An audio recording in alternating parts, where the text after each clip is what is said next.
1968, le film Rosemary's Baby sort sur les écrans aux États-Unis. Tout le monde, noir et blanc, écoute la chanteuse la plus populaire du pays, Aretha Franklin. Pendant ce temps, la mobilisation des Noirs qui exige l'égalité des droits s'intensifie à travers tout le pays. La police a de plus en plus souvent recours à la force contre les contestataires. Le leader noir le plus célèbre reste Martin Luther King. Mais les jeunes militants commencent à lui faire sérieusement de la concurrence. Lui, c'est Martin Luther King. Le 28 mars 1968, il est à Memphis, Tennessee, pour soutenir les éboueurs en grève. Cette fois, les choses tournent mal. Des manifestants ont brisé des vitrines. La police a ouvert le feu sur la foule.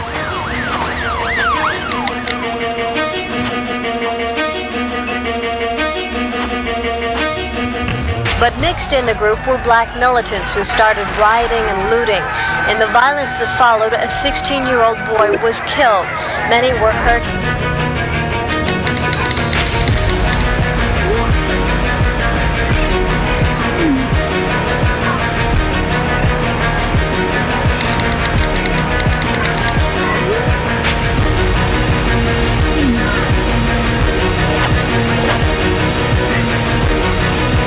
King a 39 ans.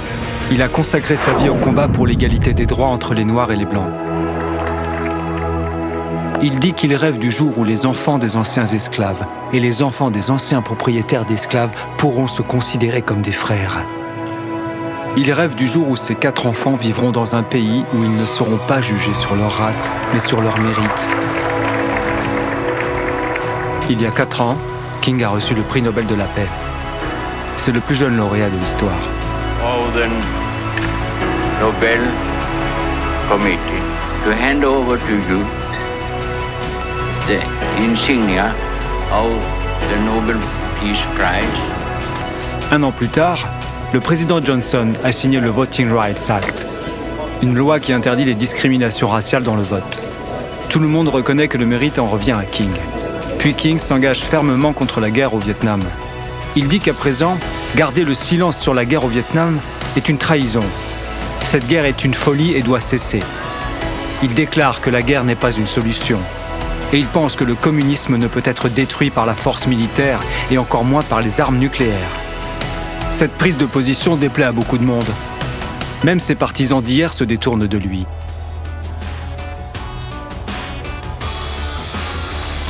Les nouveaux militants contre la ségrégation raciale, plus radicaux, trouvent que King est trop mou et trop faible. Ils considèrent qu'une mobilisation non violente ne peut pas être efficace. Leur leader, Stokely Carmichael, appelle les Noirs à se préparer à la lutte armée contre les Blancs.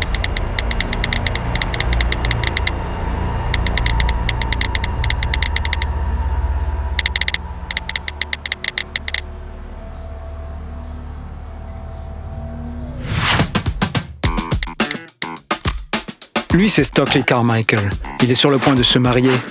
Sa fiancée, Mariam Makeba, est une chanteuse très populaire, originaire d'Afrique du Sud.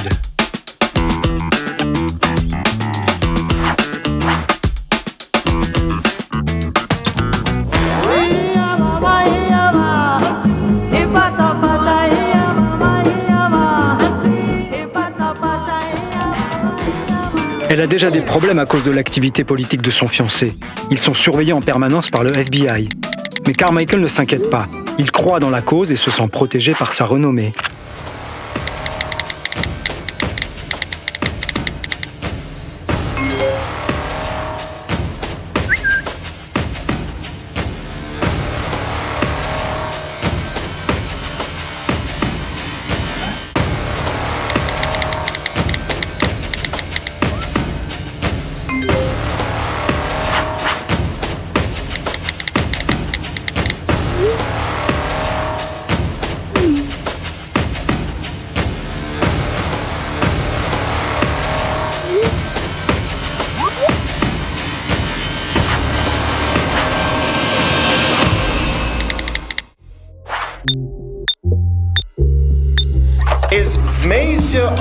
Le Dr King est convaincu que si tu n'as pas recours à la violence et que tu souffres, tes ennemis verront ta souffrance. Ils seront touchés et changeront d'avis. c'est très bien. Sauf que cette idée est fondée sur une fausse hypothèse. Ton ennemi doit avoir une conscience.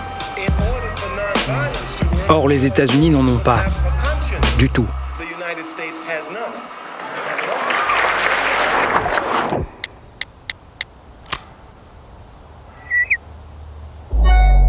Martin Luther King semble aussi avoir d'autres soucis. On lui fait du chantage. King est convaincu que c'est le FBI.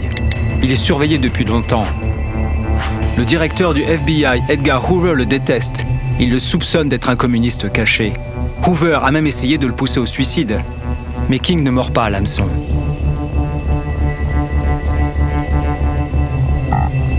Il dit qu'il ne peut prévoir ce qui lui arrivera maintenant, et il s'attend à des moments difficiles. Mais pour lui, cela n'a pas d'importance, parce qu'il a gravi la montagne. Comme tout le monde, il voudrait vivre longtemps et en paix, mais il ne s'en soucie guère maintenant. Il veut simplement que la volonté de Dieu soit faite, et Dieu lui a permis d'atteindre le sommet de la montagne. Et il a vu la terre promise. Il n'y parviendra sûrement pas avec ses partisans, mais il ne doute pas qu'ils y arriveront un jour. Il est heureux, et rien ne le trouble. Il n'a peur de personne. Martin Luther King meurt de sa blessure par balle le 4 avril 1968 à l'hôpital, sans avoir repris conscience. Pour le pays tout entier, cette mort est un choc.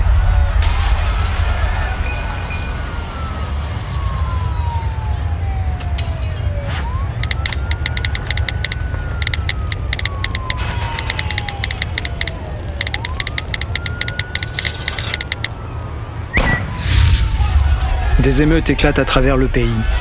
New York, Washington, Chicago, Detroit, Baltimore, Memphis, Miami, Pittsburgh, Nashville, Cincinnati, Kansas City. Plus de 40 villes sont en feu. Quand les troubles prennent fin, 39 personnes sont mortes et plus de 20 000 ont été arrêtés. Tous les morts, sauf 5, étaient noirs.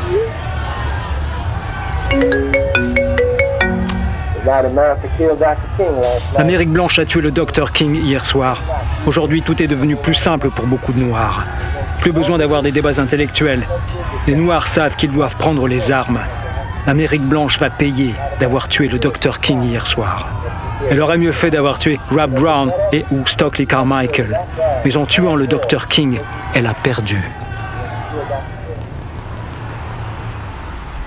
Le débat pour ou contre la violence agite les gens aux quatre coins du monde.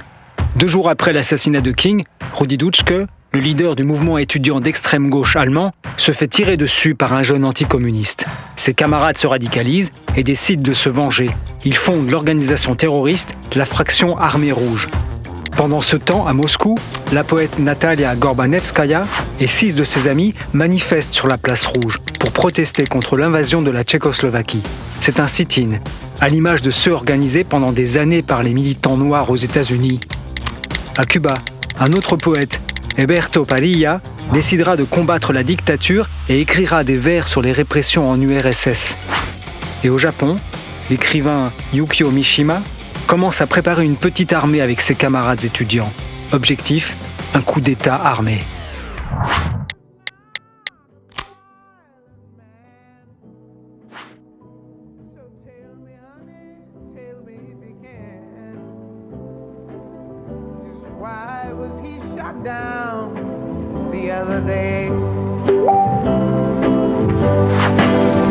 It was prejudice, it was hate, bigotry, seal his fate. Gone, cry, cry, your tears won't change a thing. Will my country ever love?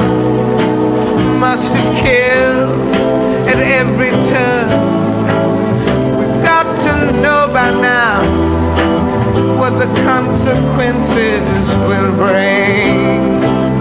Yes, we have seen mountain tops. Stokely Carmichael survit à King de 30 ans. Les idées de Martin Luther King sur la désobéissance civile et la justice raciale ne sont pas mortes avec lui. Mais elles n'ont pas encore triomphé définitivement.